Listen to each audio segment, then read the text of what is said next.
Man, what's up, everybody? Welcome back to another episode of EOS. It's 1090 Jake, man. I'm rocking with y'all and y'all rocking with me. I got another souped-up interview for y'all. Go ahead and introduce yourself, bro. What's going on? My name is Martin from Pasco County, Florida. Got incarcerated at the age of 18, fresh out of high school. Here I am. Here you are. And, your story kind of stuck out to me. For one, you were at Brevard CI, which is well known as one of the craziest prisons, youth offender prisons inside of the state of Florida. And also you had a hustle that I never got to experience and only few get to experience. But let's start off with, what was the charge that brought you into prison, and how was your life growing up? Were you in and out of juvie or anything like that? Or was it more or less you just got caught doing something dumb at the age of 18 and it sent you up the road? Really, I was more what they would call, I guess, a square. I really never got into trouble, never even got a referral in high school. And, I'm actually at home playing Xbox. I got 4 counts of burglary as my charge. I'm at home playing Xbox, fucking Halo 2. And my co-defendant calls my house, because we didn't have cell phones really, calls my house from inside the house he's burglarizing. He's like, come pick me up. He's right in my neighborhood. I'm like, all right, I'm on the way. Not really for nothing, just because I needed some money. He's going to give me money to pick him up. So I go, I pick him up. Little did I know, people are watching this. They're in their car. They saw him hop the fence, 911, whatever. So I pull up to the stop sign. I get him.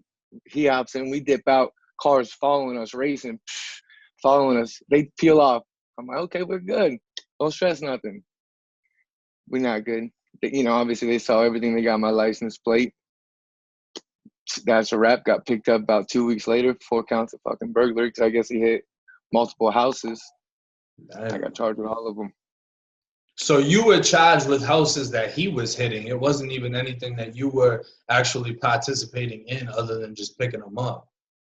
No, I guess in the state of Florida, if you help a crime in any way, you're just as guilty as the person committing the crime. That's crazy. And how did it feel, going to county jail knowing that you really didn't do anything? Like, how was that for you? Did you have any, sort of anger towards your co-defendant? No, at the time I was 18, so I was honestly blind to the fact of what I did, and that I have these felonies I'm facing and the time I'm facing. I really didn't think too much of it, to be honest. And it sucks, but at the end of the day, as I did time and I learned, I was responsible. If I didn't pick him up, maybe, who knows, I don't know, maybe he would have thought different, left the house, whatever, but I did, and, I played my part, and I take responsibility for that. That's dope. I salute, because a lot of people, that's the main thing a lot of people can't overcome or understand, is taking responsibility for their participation in a crime and realizing that, even though, there was other things that got you into the situation, you still accept responsibility for what you did. So I salute you for that. The crazy thing is, I'm a barber now, and my victim actually came into my barber shop with her grandson to get cut, and she didn't tell me. This is 10 years down the road. And the second time, she's like, you know who I am? I'm like, nah. And she tells me, I'm like, oh shit. So I'm about to get shot, really, is what I thought. I'm like, well, I'm probably about to get shot right now. And she's like, me and my husband just want you to know we're proud of you. We have a daughter who's in and out the system, can't break her ways, always, in and out of jail. And, just know we love you. We're happy you're doing this. We forgive you. And that shit was crazy. So I felt better about everything after that. Definitely. That's dope. I would have, oh shit. That's crazy. But how was the jail experience for you? Just going into jail itself. Was it a wild jail, or was it more laid back? Oh, no, it's Pasco County Jail, man. It's pretty laid back, pretty country. It was, of course it was different. I went from being a senior in high school to straight into county jail. Never been to juvie, never been to a program, nothing. But luckily I was around adults for the most part.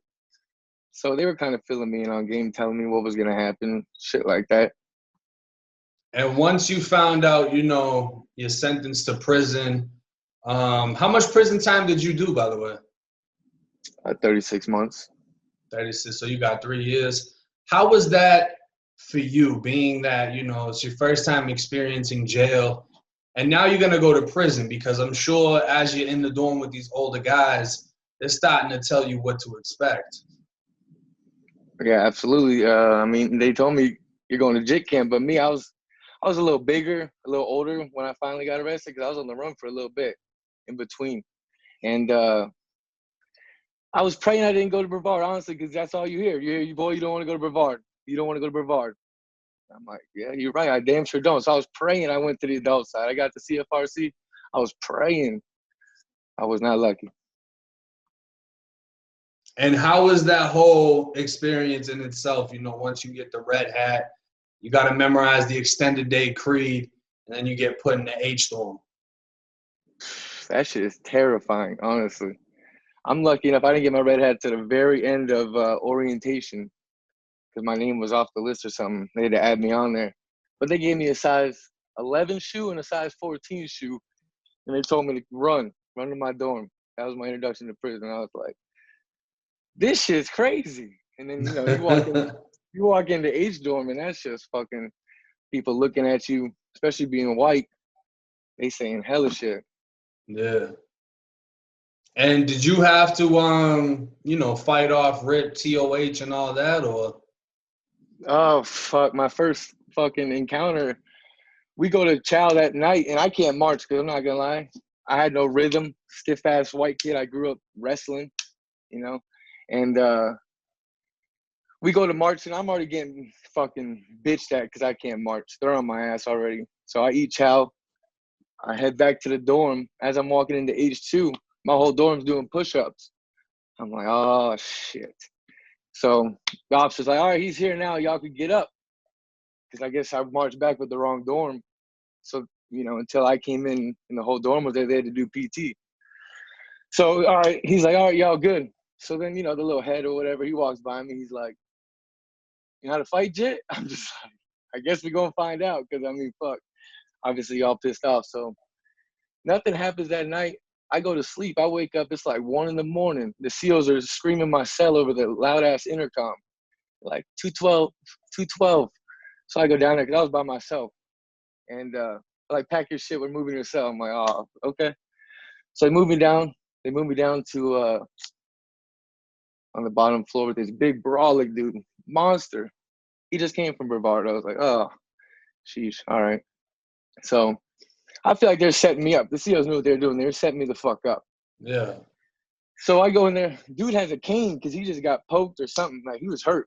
He just came from Brevard, but he was hurt. And luckily, nothing happened to him. Nothing happened to me that night. He was cool.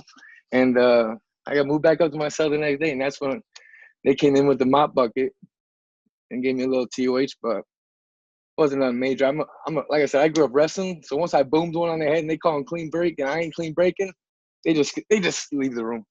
Now, how long were you at CFIC for? Like, did you have any issues after that? Did you just ride out like the 3-4 week period until you got sent down to Brevard? That's the crazy thing is they told me I would go to classification. They're like, we're going to pull your YO. We're going to move you to the adult side. I'm like, that's a bet. So I'm waiting on them to pull my YO. I'm only there for 2 weeks. They pop all the doors, everybody getting transferred. My door's, shut. I'm still by myself. I'm like, oh, look at all these suckers, boy, going to Brevard. Sure enough, CO comes up. He's like, pop 212. I'm looking like a fucking deer in the headlights. Like, pack your shit. I'm like, oh, man, you got to be kidding me. Damn. So I was only there for 2 weeks. Oh, that's quick. Real quick. They already knew where they were shipping my dumb ass. And what was some of the, for the people that don't know, what was some of the stories you were hearing about Brevard CI? People getting slashed, poked, fired up. Everything. That's where everything started. Broomstick up the, all that started there. Did they put y'all on a bus when you went to Brevard, or were you in like one of the smaller vans? No, we were in a bus. And how was that introduction? That's a fucking crazy ass place to be, that bus. Luckily, I didn't get fucked with that place. That's just a nasty place to even be at, sitting in general. Those buses are horrible. But you know, when they rush us all off the bus, I'm going to get off the bus. I'm shackled up like this. The CO, he kicks me in my back, kicks me off the bus. I just head plant, boom, scratch my knuckles all up. So, you know, they're in your face right after that. He's like, "Oh, your knuckles are scraped up, huh? You like to fight? You was in here fighting." I'm like, "Oh, you just did this to me. Come on now." And yeah, that was my introduction right there. That bus ride was horrible. And did Brevard have an orientation dorm, or did they just put you right into the jungle? Yeah, we had an orientation dorm. We had 3 sections. We had housing 1, which was like 19 and under. Housing 2, which was kitchen and 21 and over. And then housing 3, which was like blue hats, shit like that. Okay. And how soon was it that, you know, you started to see the brutality of Brevard CI? Oh, first night. Even in that dorm, first night orientation dorm. Kids just fighting because they want to fight, you know? Did you get any TOH when you got to Brevard, or were you good based off of what happened at CFRC? No, I definitely had to fight when I got to Brevard, but they never, you know, I got jumped. They never hit me with no pokers, no knives, no locks, nothing like that. Like I said, a lot of people don't like to fight on the ground, and I love to fight on the ground. Yeah. And was it predominantly gang members inside of the dorm? Were you ever pressured to, you know, affiliate with a certain group or a home team, or were you pretty much good as a neutron? I'd say after my face got good and I started getting good jobs, then they wanted me to join the gangs and shit. But I'm not really into that. Now, what was the jobs like? Like, what was the big hustles at Brevard CI? Laundry, canteen, visitor canteen. That's when you're dealing with real cash. That's about it, man. They kept us. We were a tight compound. Most of we couldn't even go outside the gates. The work camp across the street would have to come mow our lawn, do all that stuff. We couldn't do too much. And at what point did you you became the canteen man, right? Yeah. I went from sergeant orderly. I got blessed. They called us out. Everyone who doesn't have a job, you got to be in school. If you have your GED and shit, they'll give you a job. So they call everyone out who's not in school, doesn't have a job. They're like, raise your hand if you got a GED. About 3 of us, if that, raised our hand. They pulled me over. Come here, white boy. I'm like, all right.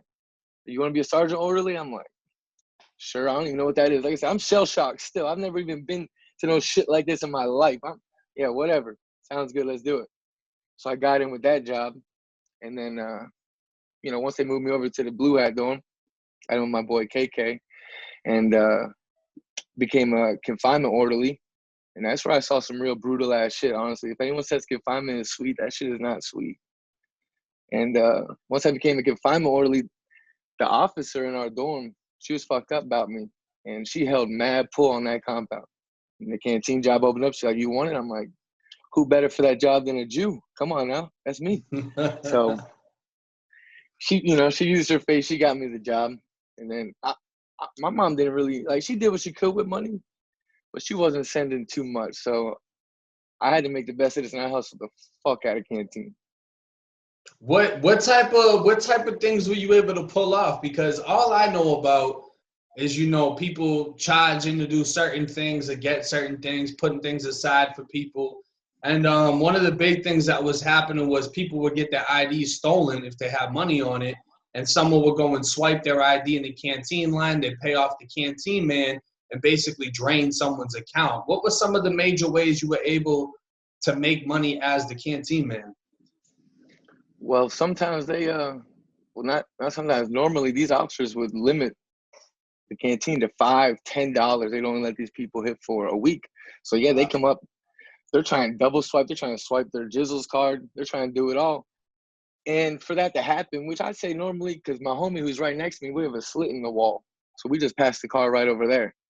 Because you don't want to double swipe at your window.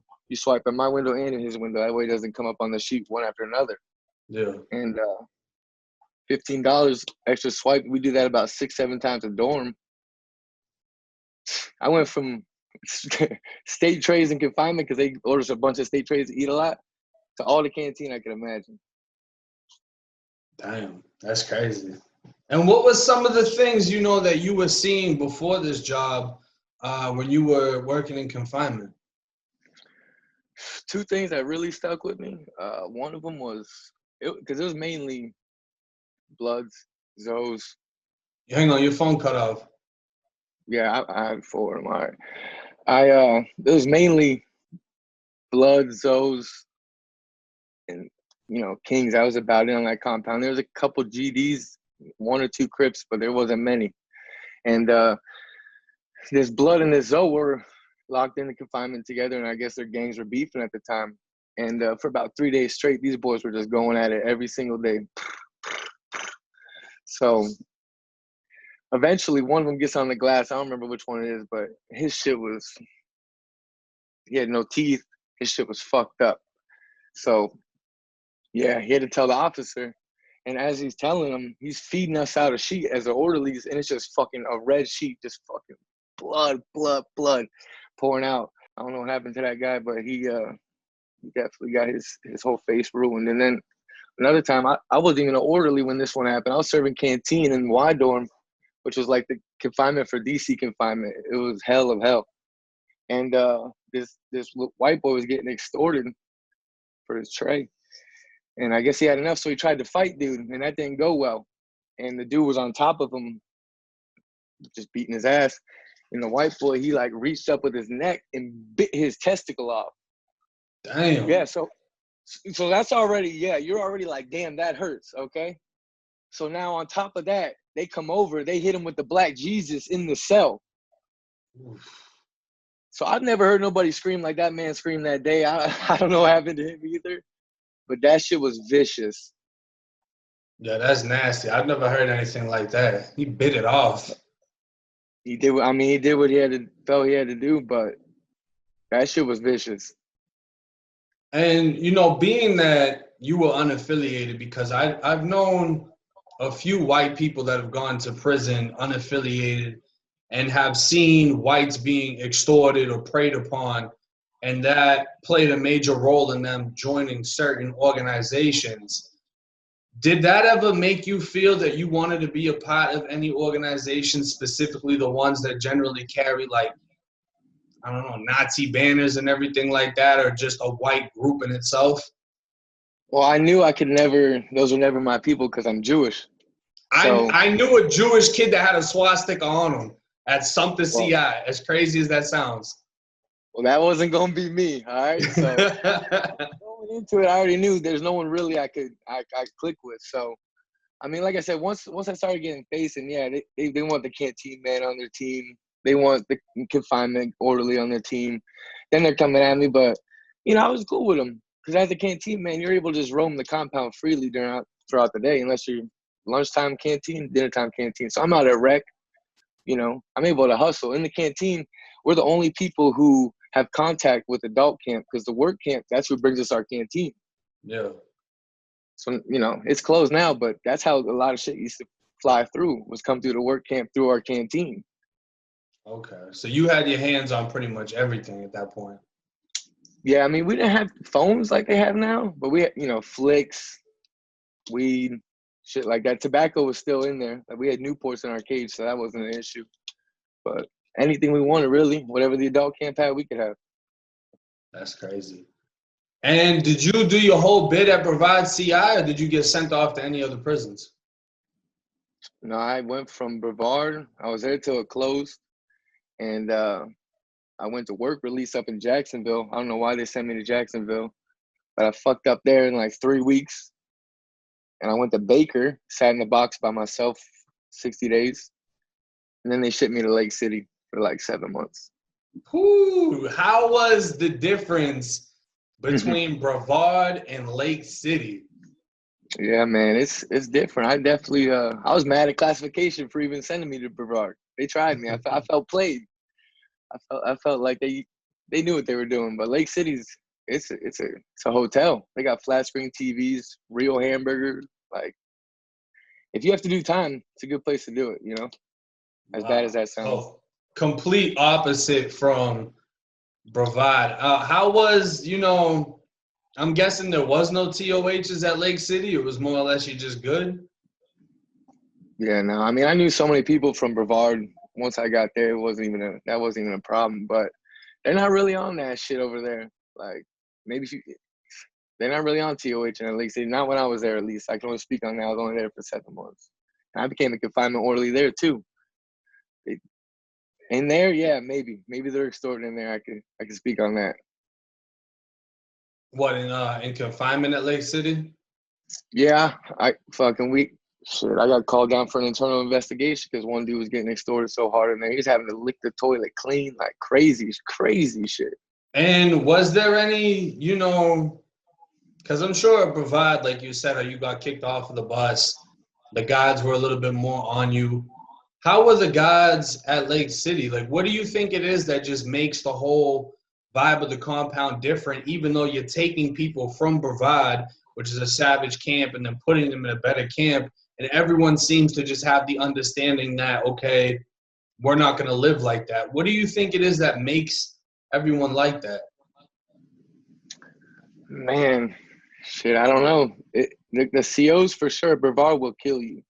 Like, They made it a goal to take you as close to death as possible. Even if you go down there for a piss test, you're in handcuffs. They warming up the kidneys, talking about we're here, we're trying to help you get it out. What? That doesn't even make sense. And then you get to Lake City, and they almost calling us sir as we get off the bus. Like, it's a whole different vibe. That's what I've heard. My buddy went there and he told me, like, they were like scared and hesitant when he came from Lancaster. Like, he got off the bus looking crazy, and they were just like, yo, you okay? This is Lake City. This isn't Lancaster. Like, you're good here. Calm down. And everyone, we all heard, because I was at Sumter, we heard they were getting whole loaves of bread on Canteen, jars of peanut butter. They had a dog program. Everything was air conditioned. So I was dying to go to Lake City, and then I knew the CO at CFRC. He knew me from my first round in there. He was like, nah, you're going to Lancaster. It was a tough bit all the way through. They have bags of protein on Canteen. That's wild. You scoop it in your shit, you get bulky as fuck at Lake City. That's wild. And what did you EOS from Lake City? Yeah. Now, how was it for you going through everything that you experienced inside of prison, from seeing the violence, being tested, learning to hustle and really getting into the hustles, and then coming back out into society? What was the transformation like? It's tough. I'm not going to lie, because I was blind to it. People tell you when you get arrested, you just ruined your life. It's going to be hard for you when you get out. You don't believe them. You don't want to listen. And then once I got out, and I went through an interview at Sam's Club, they hired me. I'm like, okay, awesome. In the same handshake, they fired me because they said I was a felon, Damn. I'm like, and I remember sitting outside Sam's Club, and I was down. I was like, damn, there's gotta be a better way. And you just gotta the hardest thing is putting your pride to the side.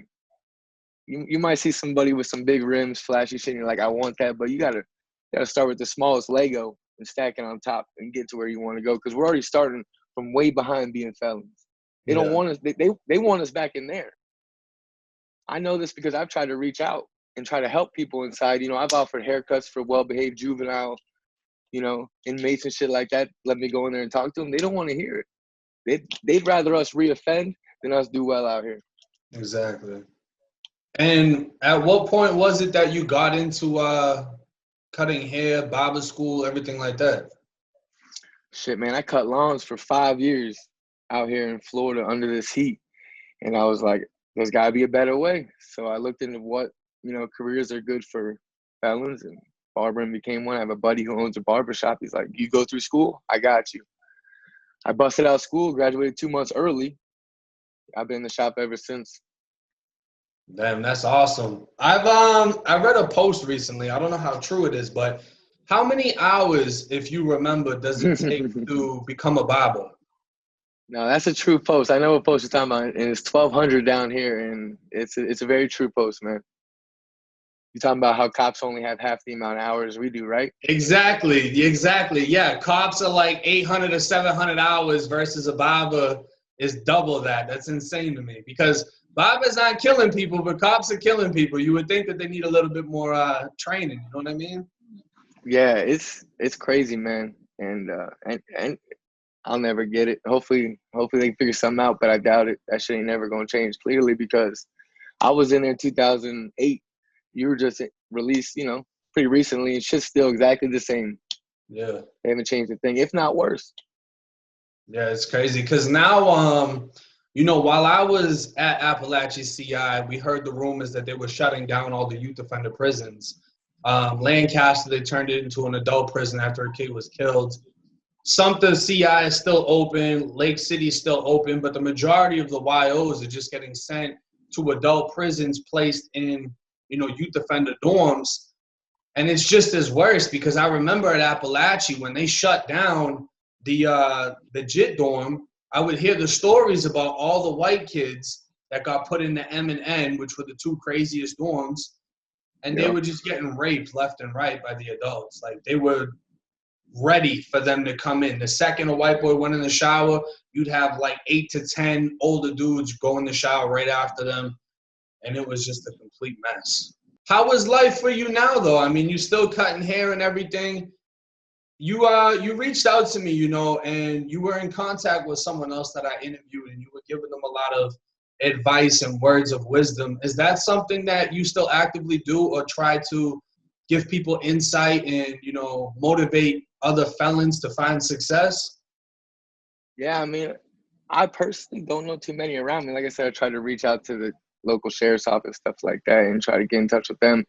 But I try to inspire everybody to stay the hell out of there, because that place, if you have a chance out here, you can make it.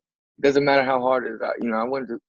I worked from 5 in the morning to 4 in the afternoon, and then went to school from 5 to 11 for a whole year just to get to where I'm at.